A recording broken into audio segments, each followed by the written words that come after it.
Hi, Regina Yoder here.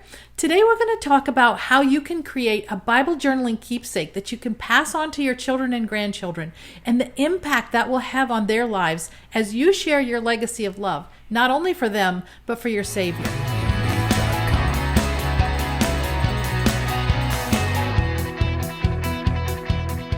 Bible journaling is a beautiful way to blend faith, creativity, and personal reflection into a tangible heirloom for your children and grandchildren that they will value for years to come because they'll get to see the value of your faith journey. We all know that life is hard, and God uses those hard times to build beauty for His kingdom. And while your children might be able to see the end result of what God's done in your life, they rarely get to see the whole journey because it's not articulated. But when we take the time to write down what God is doing in our lives, then they get to see the details of how God's word is living truth and how He builds that truth into our hearts in the process of making us more like Him. Imagine opening a Bible that's been passed down from your ancestors, filled with not only sermon notes, but also personal artistic expression and prayers that they've prayed. That is the essence of creating a Bible journaling keepsake. So here's how you can start. First of all, make sure that you have a Bible that you really love because you're going to be spending a lot of time here, and hopefully your children and grandchildren will be spending a lot of time in the Word as well. And it doesn't have to be any certain type of Bible. My friend likes her faux leather Bible because she likes the feel of it and she likes that it lays flat. And you might find that you like a certain Bible for other reasons. The point is that you choose something that you love, whether it's a Bible that's been handed down for generations or whether it's something that you purchase new specifically for this purpose. And this is one time when this has more value than money in the bank, in my opinion. It's worth the investment to get a Bible that you love. Now, I've started a Bible for each of my 8 children, and as you can see here, each of them is different. And yet each one is so special because of the personal notes and prayers that I've already added in the margins. Secondly, be consistent and write down those encounters that you have with God and His Word.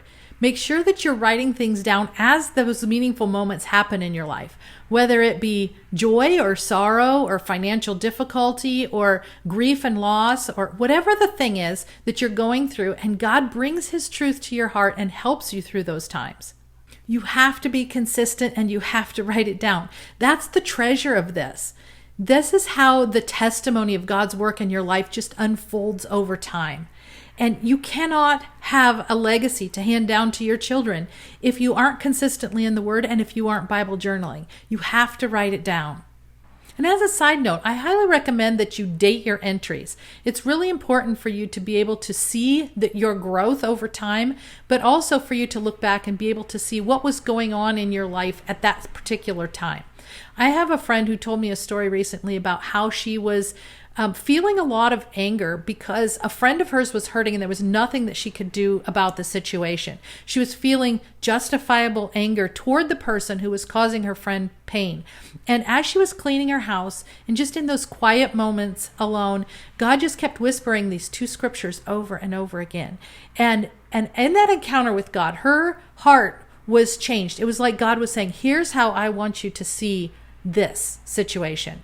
And how important it is to write that down, because how many times in the future might you experience something like that, or how many times your children will go through times when they're angry or hurt, or they'll go through some trial of some kind, and they need to know that God is faithful generation after generation. So it's so important. Write it down and date it.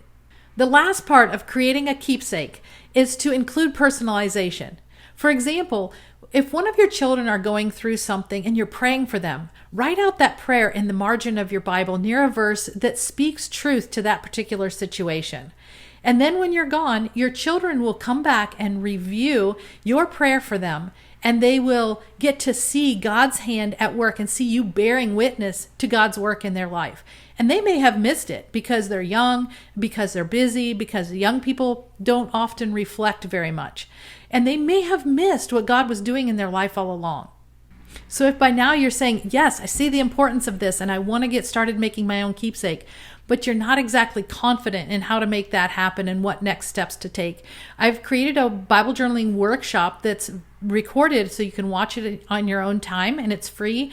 I'll put the link to it below this video. And in that workshop, you can watch over my shoulder and make a Bible journaling entry right along with me. And I'll walk you through it step by step so you can use that as a springboard to start making your own keepsake that will be cherished not only by you, but for generations to come. And if you like these videos and you want to be notified when the next one comes out, make sure to subscribe to this channel, and I'll see you in the next video.